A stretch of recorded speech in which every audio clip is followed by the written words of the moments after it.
Hey guys, welcome back to my channel. So you guys maybe don't think I've been gone for long because I posted a video, 3 days ago, but it was filmed a long time ago. I am now a mother. So I gave birth 6 days ago.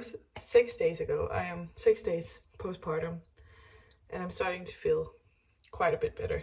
I still get like kind of out of breath by talking, so this is not going to be a long video. I just kind of wanted to say hi and check in and say that we are happy and healthy, both me and the baby and Anders.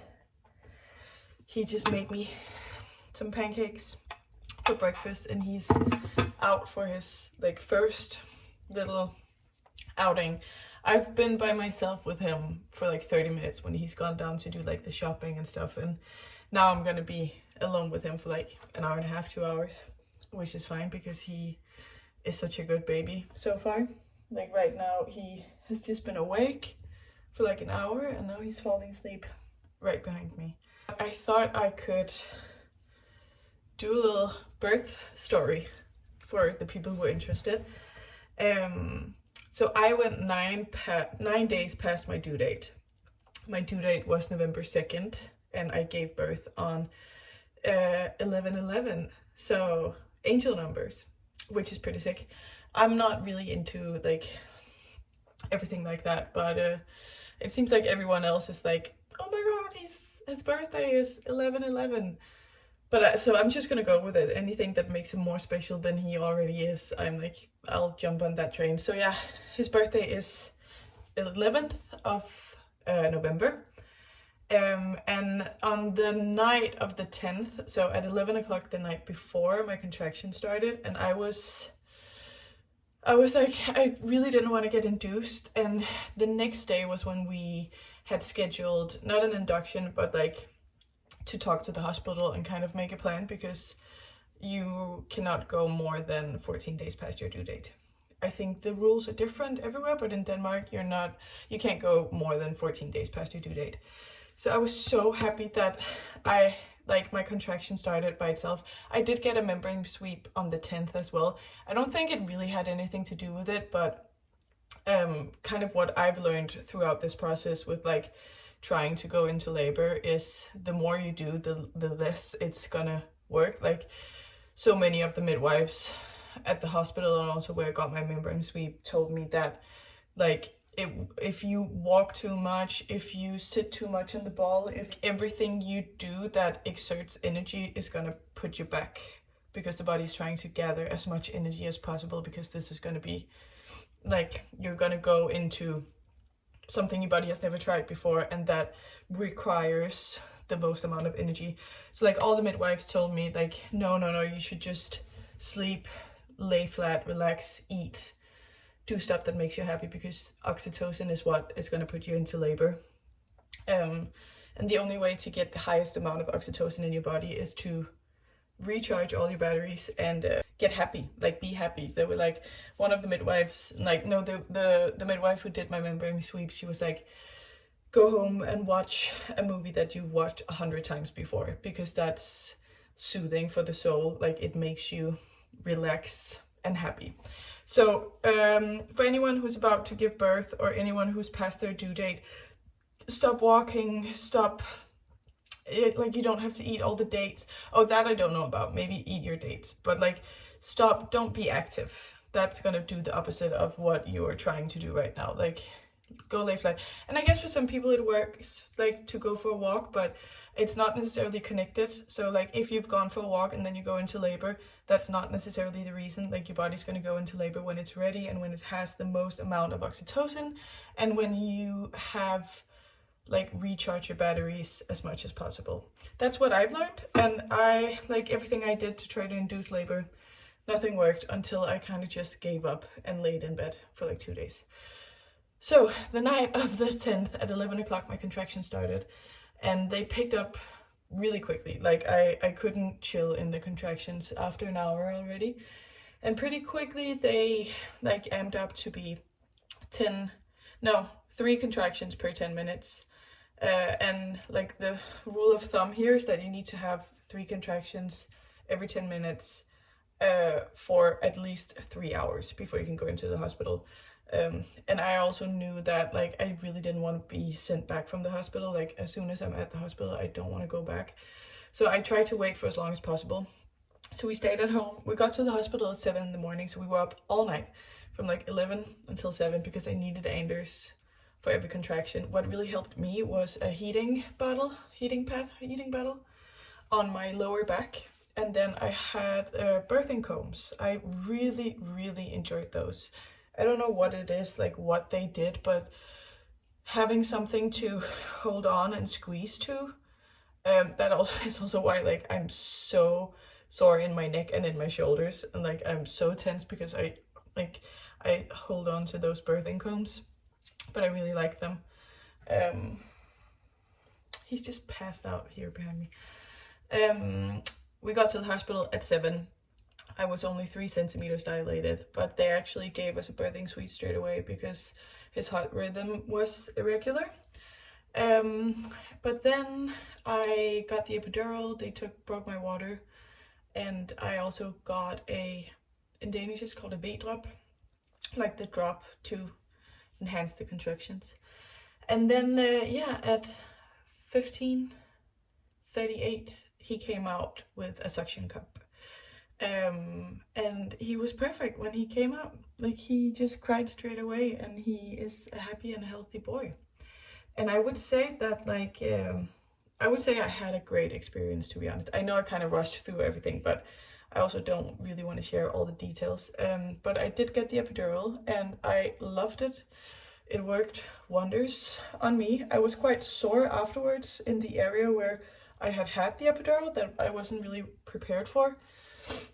I think like physical recovery after birth is like almost a bit harder because when you're pregnant, you're not really, I wasn't in pain. I was just like super uncomfortable the last bit of my pregnancy, but the afterbirth body is painful. Like it's really painful, and I don't think you're really prepared for that because you kind of thought it was over.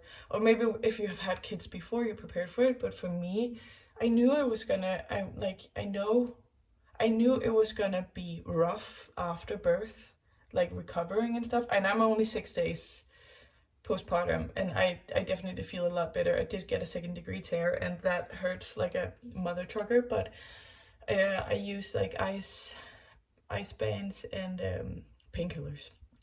And then breastfeeding is going really well so far. I'm so grateful for that. Like it does hurt, but he latches, and my milk came in on the 3rd day, which I'm also so grateful for. So yeah, like it's rough, but everything is working out, and I am extremely happy and grateful. Oh, another thing, like the afterbirth hormones. Like I cried this morning just because like the thought of something made me sad. Now I feel fine. I'm probably gonna cry a bit later. Like it goes up and down, really. But no, I'm so grateful. I'm so thankful. He is, like, I'm so in love with him. I think he's the coolest baby in the world already. Like he's gonna be a rock star, I'm sure, or something like that, because he's so cool and he's so cute. Like he's so cute. I've posted some photos on Instagram if you want to go and see how he looks, but we're gonna go out for the first time today. I've been inside for a week now. The sun is shining and I'm not walking that well yet, but I really need some fresh air. So even if we're just gonna go out for 10 minutes, we are gonna go out. Film a few clips when we go outside, using the stroller for the first time. Oh, I should have had it like this. But I also made an order on Bangerhead to get some like self-care stuff. And I thought I should just show you because I got a few restocks of my favorites, which maybe it's a good Christmas gift. My boobs hurt so bad. Maybe it's a good Christmas gift for somebody, you know, or anything. But I just wanted to do a little haul, and I'll link all the things down below so you can go and get it yourself. Some of my beauty favorites that I needed restock of. First, this Bobbi Brown brow pencil. I've had it before. It's the best brow pencil in the world. It's so precise. It is the Cool Dark Brow Bobbi Brown Precise Brow Pencil. It's the best brow pencil. It's so good. And Bang Your Head always has these like holiday sales and stuff. So go check it out to see if it's actually on sale. If you need a brow pencil, seriously get this one. Then I got a restock of eye patches because you need eye patches. And I think eye patches are kind of a scam. I think eye patches are just because it feels good and it's like a nice ritual. So I don't get the expensive ones. So I don't think they actually do anything other than like, yeah, they hydrate, but like when there's like tons of different stuff in it, I don't really think so. But these ones are nice. I'm just trying to get some that's a bit more clean. It's the Peter Thomas Roth Hyaluronic Cloud Hydrogel eye patches, and they're nice to have in the fridge. And then this is one of my favorite dry shampoo. It's the Schwarzkopf Refresh Dust Second Day, and it's also like not expensive. I also don't want to spend a lot of money on like dry shampoo because I feel like they run out so fast, like so fast. But this is good, and it's heavy, like it has a lot of product in it, so it's worth it. And then I got these, the Biodance Biocollagen Real Deep Mask Facial Sheet Mask, hydrating, pore minimizing, and firming. These ones are just so nice, and it comes with a pack of 4. And then I wanted to try some Dermalogica because I heard so many great things about them. So I got 2 because like travel size, I think they're nice to have in my bag because I like my skin is great right now. I don't know if it's like a breastfeeding thing or something, but I'm gonna try to like not wear any makeup this winter, or like at least like not too much skin makeup, and keep one of these in my bag and try to get really glowy. And then I got a scented candle because we need something cozy. And this is, oh, it's actually not that good. Don't get this one. I don't know. You know, you can't smell things online, obviously. Forbidden fig, whatever. I'll link all of these things down below. And then I'll take you on a walk. That's why. Yeah. Talk to your father. He was.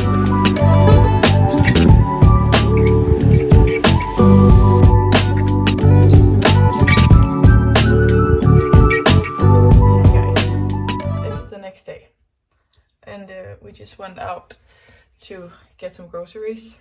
Second outing of the year, I was about to say, of his year, first year. But I also just want to flag that maybe on Instagram it looks like I'm fully recovered and everything on like day 6, but like I am just walking down to the corner of my street and back, and I do feel a lot of pain while doing that. Like, I think it is kind of rough to go through an entire pregnancy being like uncomfortable in your body, giving birth, which is the most painful thing ever and the coolest thing ever, but then also be in pain afterwards, like recovery. I do struggle with that quite a bit.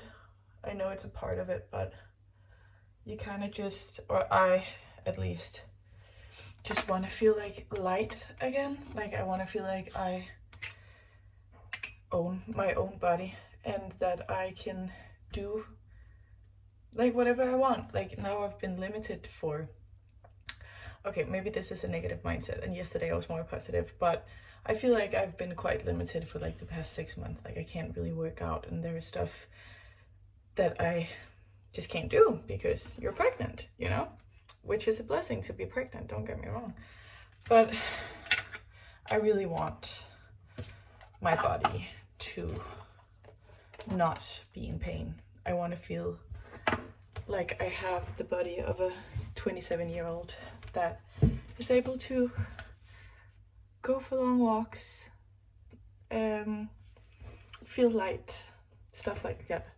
And I know it's gonna come. I wanted to show you this one, this brow pencil, because it is a blessing.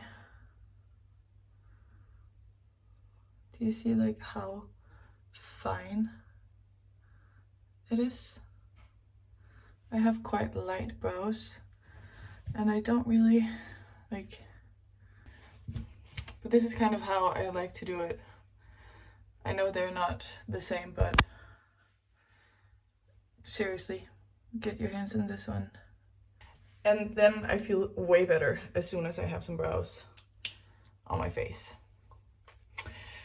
Now I'm gonna go take a nap with my baby and try to get in a better mood. But thank you for watching this vlog. I don't want it to end on a bad note because I'm extremely grateful and happy. But I just wanted to flag it out there because I feel like I've seen so many moms on Instagram and TikTok that's like wearing jeans and eating brunch like 2 days after they've given birth. And I think that's such an unrealistic, if that is you, congrats, I wish.